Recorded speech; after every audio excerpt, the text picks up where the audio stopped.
ازيكم عاملين ايه؟ طبعا كلنا بنحب المكرونه، كبار وصغيرين. النهارده هعمل لكم مكرونه بالصلصه خطيره. بس قبل ما نبدا الوصفه نصلي على النبي، اللهم صل وسلم وبارك على سيدنا محمد. ما تنسوش بقى اللايك والاشتراك في القناه. هنبدا الوصفه. معايا حله فيها قطعه زبده وشويه زيت، ومعايا الخضار اللي هحطه. معايا بصل، ومعايا فلفل اخضر، ومعايا توم. هبتدي احطهم في الزبدة وهقلبهم لحد ما يطروا معايا. انا مش عايزة الخضار دوت يحمر، انا عايزاه يبقى طري. هفضل اقلب. دلوقتي بعد الخضار ما طري معايا، البصل طري معايا والفلفل، وطبعا التوم اتحمر، هبتدي احط الطماطم.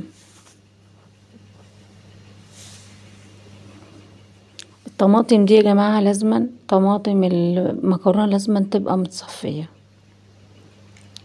ما تنفعش تتحط كده بتفلها، بتدي طعم مش حلو. هبتدي احط التوابل بتاعت الصلصة. هحط ملح وفلفل اسود وشوية كمون وبابريكا وشوية زعتر. الزعتر ده بيعمل ايه بقى؟ بيخلي طعم المكرونة، بيخليها في حتة تانية خالص، بيديها طعم حلو قوي، ومش بيبان في الاكل، يعني مش هيظهر في الاكل خالص، بس هو بيدي طعم حلو. هسيب بقى الصلصة تتسبك وهبتدي اعمل المكرونة. معايا حلة فيها مية مغلية، هحط فيها شوية ملح. ما تحاولوش يا جماعة تحطوا زيت وانتوا بتعملوا المكرونة. لما بتحطوا زيت وتيجوا تحطوا المكرونة في الصلصة، الصلصة مش بتشربها، الزيت بيخليها تمسك في بعضها، ما بتشربش التتبيلة.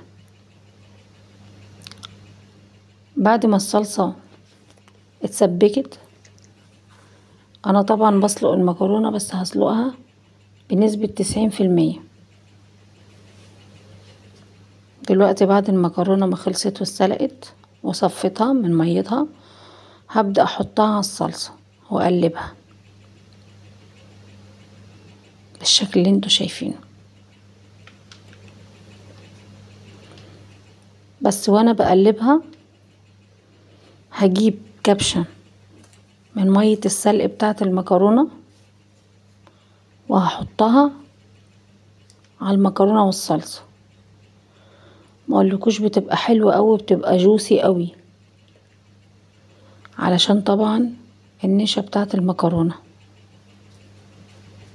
بيخليها كده متماسكة وحلوة وجوسي. الطعم بقى ما اقولكوش، جربوها هتعجبكم او هتعجب الاولاد. ودي بعد ما قلبتها، شايفين شكل المكرونة عامل ازاي ومش معجنة ازاي.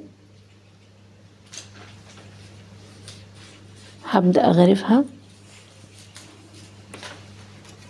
شايفين جمالها؟ ولا مكرونة ماسكة في بعضها، ولا متعجنة، ولا اي حاجة.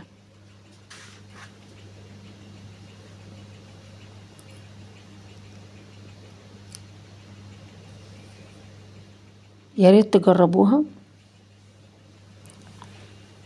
ودي كانت وصفتي النهارده.